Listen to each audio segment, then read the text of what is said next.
Dear students, तो स्वागत है आप सभी का हमारे यूट्यूब चैनल पर। जैसा कि आप सभी को पता होना चाहिए कि अब हमारा नेक्स्ट 7 मार्च को क्लास 10th यूपी बोर्ड के सामाजिक विज्ञान का पेपर है। तो इसके बारे में हम कुछ डिस्कशन करेंगे आपके सामने। तो समय सबसे पहली चीज़ जान लीजिए कि 3 घंटा 15 मिनट का मिलेगा पेपर में आपको, और सभी प्रश्न अनिवार्य हैं। कुछ सामान्य निर्देश है। प्रारंभ के 15 मिनट परीक्षार्थी को प्रश्न पत्र पढ़ने के लिए निर्धारित है।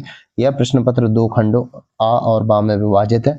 आ में 20 MCQ है और जिनका OMR शीट पर उत्तर दिया जाना है, और OMR शीट पर अंकित किए जाने के पश्चात उसे काटे नहीं या इरेजर व्हाइटनर का उपयोग बिल्कुल ना करें। खंड बा में 50 अंकों का है, वर्णनात्मक है और मानचित्र भी है। ठीक है, 2 प्रश्न मानचित्र वाले हैं। दिए गए मानचित्र को उत्तर पुस्तिका में मजबूती के साथ संलग्न करना आवश्यक है। ठीक है, और दृष्टिबाधित के लिए अलग से दिया गया, उसमें लिखा होगा। ठीक है, सबसे पहला कह रहा बहुविकल्पी राष्ट्रवाद का उदय सर्वप्रथम किस देश से हुआ? तो ये फ्रांस से हुआ था। ठीक है, इसके बाद दूसरा नंबर कह रहा है ड्यूक मेटरनिक ने सामाजिक व्यवस्था का सबसे खतरनाक दुश्मन किसको माना? तो ये ज्यूसेपी मैस्नी, यानी कि दूसरे का दा नंबर हो जाएगा। ठीक है, इसके बाद सूत्री कपड़ा मिल की रूपरेखा किसने रखी? तो इसका जो सही उत्तर हो जाएगा रिचर्ड आर्कराइट हो जाएगा। इसका जो उत्तर हो जाएगा रिचर्ड आर्कराइट। लेकिन इंडिया में किसी और ने की थी, आरबी करके थे कोई, और इसका तो फिलहाल में रिचर्ड आर्कराइट हो जाएगा। और 1928 1934 के बीच भारत में गेहूं की कीमत 50% तक गिर गई। इसका कारण महामंदी था। एक्चुअल जो इसका कारण था वो महामंदी था, और महामंदी को हम ये बोल सकते हैं कि कीमतों का गिर जाना। ठीक है, इसके बाद देखेंगे 5वां नंबर, वो 1448 में गुटेन्सबर्ग ने कौन सी पहली पुस्तक छापी? तो ये इसका जो करेक्ट उत्तर होगा वो बाइबल हो जाएगा 5वें का।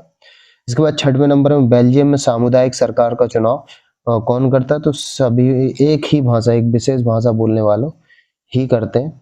और निम्नलिखित में से कौन सा लक्षण संघीय सरकार से संबंधित नहीं है? तो संघीय सरकार से जो संबंधित नहीं है तो इसका शक्तियों का केंद्रीकरण हो जाएगा। इसके बाद निम्नलिखित में से लैंगिक असमानता को बढ़ावा देने का कारण नहीं है। तो इसका जो करेक्ट उत्तर हो जाएगा वो हो जाएगा जैविक बनावट। ठीक है, सांप्रदायिकता की समस्या प्रारंभ होती है कब होती है? सांप्रदायिकता मतलब आतंक को कब कब ये स्पेशली पॉलिटिक्स के द्वारा होती है, धर्म के आधार पर, फूट डालने के आधार पर। ये कब होती है कि धर्म को एक ही राष्ट्र का आधार मान लिया जाए, धर्म को राष्ट्र से अलग कर दिया जाए, सभी धर्मों को समानता, कुछ धर्मों को प्रधानता दी जाए। ये है एक्चुअल में सांप्रदायिकता, और करंट पे चल भी रही है ये चीजें। 10वां नंबर कह रहा है निम्नलिखित में से कौन सा संघ सूची का विषय नहीं है? तो शिक्षा नहीं है, ये राज्य सूची का है। ठीक है, 10वें का शिक्षा वाला। 11वें निम्नलिखित में से पंजाब में भूमि संकुचन का मुख्य कारण क्या है? भाई यहाँ पर क्या है ना, उत्तर प्रदेश पंजाब तरफ अधिक सिंचाई होती है, संकुचन का यही कारण है। इसके बाद हम देखते हैं भाखड़ा नागल बांग, जो कि सतलज नदी पर है। ठीक है, हीराकुंड की बात करें तो ये महानदी पर है। इसके बाद सरदार सरोवर की बात करें तो ये हो जाएगा आपका नर्मदा नदी पर, और टिहरी अब बचा भागीरथी पर। तो इस हिसाब से ये हो जाएगा का तीसरे से मिल गया, खा का चौथे से मिल गया। तो ये 12वें का सा नंबर हो जाएगा। ठीक है, इसके बाद देखते हैं 13वां नंबर, निम्नलिखित में से प्राथमिक क्षेत्र का क्रियाकलाप। तो मछली पकड़ना भी एक रेसिपी भी की, तो का खा और घा भी शामिल होगा, क्योंकि इसके अलावा कोई ऑप्शन ही नहीं बैठ रहा। तो का खा और डेयरी। ठीक है, इसके बाद सार्वजनिक एवं निजी क्षेत्र को किस आधार पर वर्गीकृत किया जा सकता है? उद्यम का स्वामित्व के आधार पर। 14वें का जो हो जाएगा सा करेक्ट उत्तर हो जाएगा। भू क्षरण मतलब नष्ट होना, है ना, भूमि का अनउपजाऊ होना। ठीक है, मगरमच्छ, गैंडा, काला हिरण, भारतीय जंगली गधा, ये संकटग्रस्त है, विलुप्त हो रहे धीमे धीमे। 17वें का मेरे को आंसर अभी कंफर्म नहीं है, तो मैं इसके बारे में कोई डिस्कस नहीं करूंगा। इसके बाद भूमिहीन ग्रामीण मजदूरों के लिए सबसे अधिक उपयुक्त विकास का लक्ष्य कौन सा है? कि उपज का ज्यादा समर्थन, बच्चों को विदेश में बसाया जाए, मजदूरी देना, अधिक मजदूरी देना, ये ज्यादा बेहतर रहेगा। इसके बाद निम्नलिखित में से ऊर्जा का परंपरागत ऊर्जा का स्रोत नहीं, मतलब गैर परंपरागत पूछ रहा तो यानी भूतापी है। इसके बाद वैश्वीकरण की बात की जाए तो बहुराष्ट्रीय कंपनियों के निवेश में वृद्धि हुई। बहुराष्ट्रीय कंपनी द्वारा भारत के विदेशी व्यापार के अधिकांश भाग पर नियंत्रण हुआ। बहुराष्ट्रीय कंपनियों के आगमन से लोगों की आर्थिक स्थिति सुदृढ़ हुई।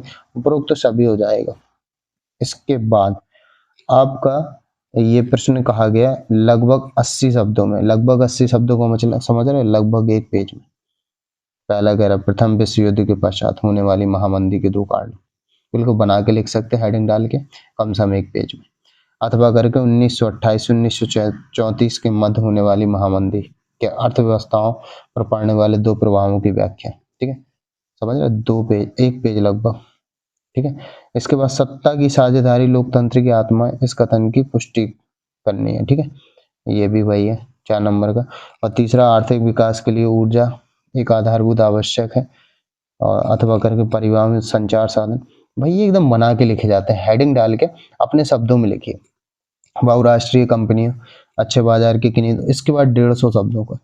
150 का मतलब समझ रहे हैं आप, लगभग 3-4 पेज तक जा सकता है। उत्तर इनका जो 6 नंबर का 3-3 पेज में जा सकता है, 4-4 पेज में जा सकता है, लॉन्ग तरीके से जाएगा ये। ठीक है, 80 का मतलब समझिए आप लगभग एक पेज, और 150 का मतलब लगभग 2 से ढाई पेज। ठीक है, इसके बाद ये मानचित्र में आ गया। ठीक है, ये मानचित्र आपको मिलेगा, उसमें शो करना पड़ेंगे कौन किस जगह पे। बाकी दृष्टिबाधित के लिए अलग से शो करेगा, फिर से ये मानचित्र नॉर्मल लोगों के लिए। ठीक है, और इसके नीचे दृष्टिबाधित, तो याद रखना दृष्टिबाधित अगर आप हो तभी करना, दृष्टिबाधित हैंडीकैप वगैरह के लिए होता है अलग से। ठीक है, ये नॉर्मल बच्चों को नहीं करना, ना ये वाला और ना ये वाला नॉर्मल बच्चों को करना। ठीक है, आई होप समझ में आ गया होगा। तो सभी बच्चों को कल के पेपर के लिए ढेर सारी शुभकामनाएं। तो पेपर को एनालिसिस कर लें, समथिंग इसी तरह का आपका पेपर आएगा।